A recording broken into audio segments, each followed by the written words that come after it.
Salut à tous, on se retrouve ce soir et on revient sur le tirage au sort de la Ligue des Champions pour les quarts de finale qui a été effectué à midi. On va revenir bien sûr sur ces 4 magnifiques affiches, de toute façon sans douter. Quand on voyait les équipes qui restaient, ils pouvaient avoir que des gros chocs et c'est vrai qu'il y a des affiches quand même qui sont monstrueuses. Qui ira du côté de Wembley parce que cette finale se déroule à Londres pour cette édition 2024 dans ce magnifique stade de Wembley. Donc on commence tout d'abord avec, pour moi, je pense pour tous les fans de football, la plus grosse affiche, l'affiche la plus relevée entre le Real Madrid, vainqueur de 14 Ligues des Champions, et Manchester City, vainqueur de une Ligue des Champions, la dernière, mais grand favori pour succéder à leur propre parcours, on peut dire, la saison dernière. Bref, donc énorme affiche. Donc à noter que le Real reçoit au match aller, le Real se déplacera au match retour. C'est des données à prendre en compte parce que on se souvient du magnifique parcours du Real Madrid il y a 2 ans où il y a eu pas mal de remontadas, mais les comebacks avaient été faits au match retour à domicile. Donc là c'est une donnée à prendre en compte parce que quand tu te déplaces match retour à Manchester City, même si City fait un mauvais résultat à Madrid, ils auront toujours l'occasion devant leur public de faire un match monstrueux et de revenir, bien sûr. Donc voilà, concernant cette rencontre, les gars, à chaud, les gars, 3 semaines avant le match aller, pour moi je partirais quand même sur Manchester City favori. Parce que ils sont vraiment impressionnants. C'est l'équipe la dernière qui a gagné la Ligue des Champions. Ils ont éliminé également le Real Madrid la saison dernière à la Ligue des Champions. Donc je les mettrais logiquement favoris, mais il ne faut pas oublier qu'en face c'est le Real Madrid, une équipe qui a gagné 14 Ligues des Champions. S'il y a bien une équipe qui peut éliminer Manchester City, c'est bien le Real Madrid. Mais voilà, pourcentage de chance, je partirais sur un 60% pour Manchester City de se qualifier, 40% pour le Real Madrid. Donc voilà, c'est une énorme affiche. Tiens, je pense à Jude Bellingham qui va retrouver son ancien copain Erling Haaland. Les deux étaient à Dortmund, ils vont se retrouver l'un contre l'autre lors de cette rencontre. Donc voilà, je partirais quand même sur avantage Manchester City pour cette double confrontation. On continue, on va parler d'une autre très belle affiche entre le Paris Saint-Germain et le Barça. Donc belle affiche, notez que ça sera au Parc des Princes le match aller, au Stade Montjuïc du côté de Barcelone le match retour. On se souvient, il y a 3 ans il y a eu cette affiche, le PSG avait éliminé quand même le FC Barcelone. On se souvient, il y avait eu 4-1 pour le Paris Saint-Germain au stade, au Camp Nou. Il n'y avait pas eu de supporters, souvenez-vous, je crois que c'était pendant la période, je crois qu'il n'y avait plus de supporters, enfin bref, voilà, je sais que le PSG a gagné 4-1, triplé de Kylian Mbappé, ça a été un match monstrueux. Le match retour a été compliqué pour le PSG, je crois qu'il y avait eu un nul, mais globalement sur le score cumulé, le PSG avait été qualifié. Mais on se souvient également, voilà, il y a plusieurs années, en 2017, ce qui s'était passé, et là ça a été ça, le PSG recevait au match aller, déplacement au retour, 4-0 et 6-1, bien sûr ça reste encore, bien sûr, ce genre de match. Donc pour ce match, avantage, bon, je mettrais peut-être un tout petit peu plus favori, peut-être le PSG, allez, 52% pour le Paris Saint-Germain, 48% pour le Barça, mais ça se joue à rien. Pourquoi ? Parce que le PSG, si on regarde sur l'ensemble de la saison, voilà, le PSG est par exemple premier de la Ligue 1, donc ils vont jouer, c'est double confrontation avec un peu moins de pression. C'est pas moins de pression ce que je veux dire, mais voilà, en gros la Ligue 1 ne va pas les affecter parce qu'ils ont toujours 10 points d'avance sur Brest. Ils se disent le match d'avant de la Ligue 1, même s'ils perdent, c'est pas bien grave. Il pourra faire tourner par exemple Luis Enrique avant ces 2 matchs parce que la Ligue 1 est quasiment acquise. Alors que le Barça a l'objectif d'aller loin en Ligue des Champions, mais de gagner la Liga, donc ils seront obligés le match d'avant et de mettre une grosse équipe. Donc voilà, c'est des données bien sûr à prendre en compte. Et que le PSG par exemple est toujours en Coupe de France, une autre compétition, alors que le Barça a échoué en Coupe du Roi. Puis le Barça, on sait qu'il y a eu des périodes de moins bien cette saison. Donc je mettrais comme le PSG, pour moi, un peu plus favori. Mais comme j'ai dit, ça se joue rien vraiment, c'est voilà, comme quasiment du 50-50, même je partirais à 52 pour le PSG, 48 pour le Barça. Notez que le Barça recevra quand même au match retour, c'est une donnée bien sûr à prendre en compte. Donc magnifique affiche bien sûr entre ces 2 grands clubs européens. On continue avec une autre belle affiche, Arsenal contre le Bayern Munich. Donc Arsenal recevra le Bayern. Arsenal recevra au match aller, le Bayern recevra au match retour.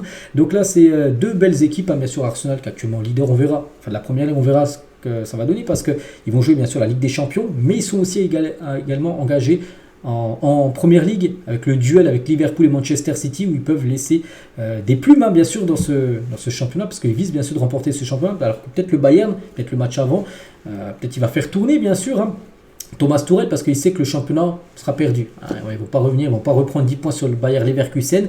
Donc voilà, c'est-à-dire Arsenal là, c'est peut-être à moins bien, on va dire, par rapport au Bayern.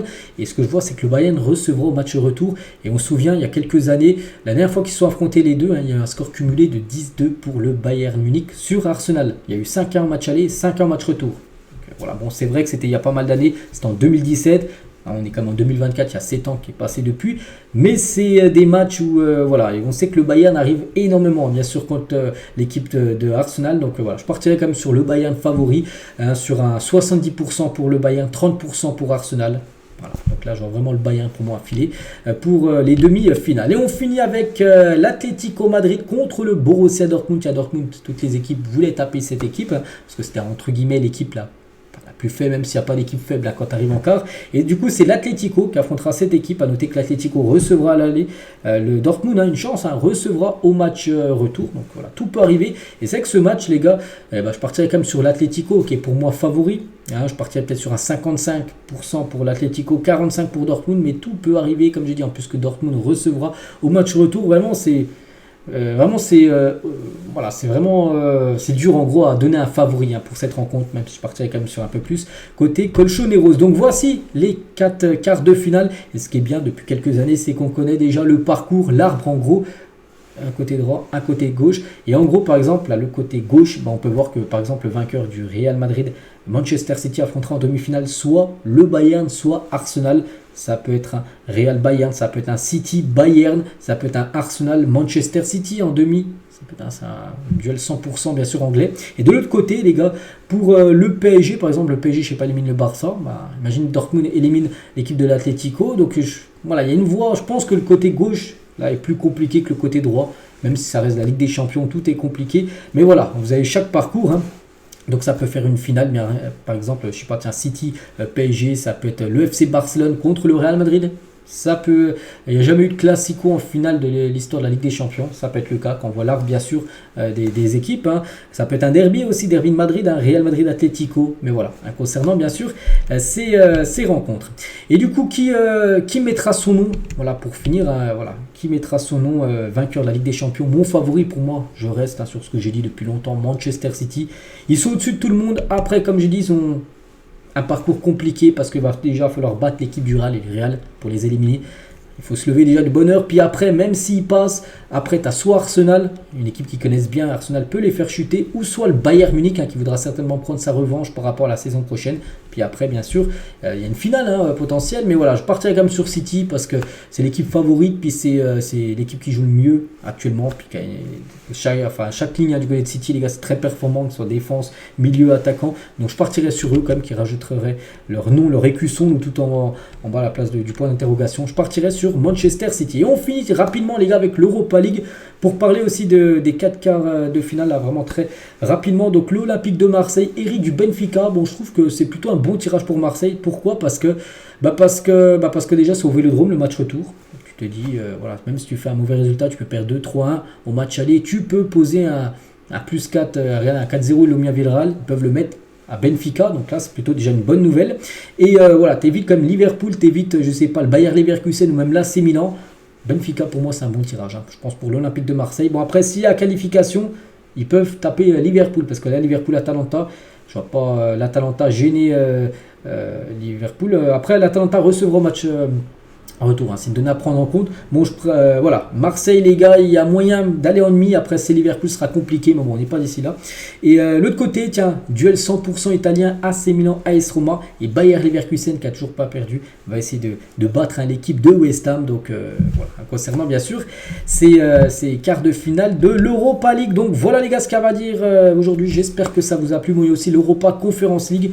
En gros, je connais pas encore l'adversaire. Il est 13h58, le tirage est dans 2 minutes. Et on en parlera demain sur la chaîne principale, bien sûr, de la voie pour Lille, hein, pour aller en demi et pourquoi pas en finale. Allez, je vous souhaite une très bonne journée, très bonne soirée. On se retrouve bien sûr demain matin, les gars. On parlera de toutes ces affiches avec plein d'infos, parce que là, j'ai juste parlé rapidement, bien sûr, hein, des rencontres. Allez, bonne soirée à vous et à demain.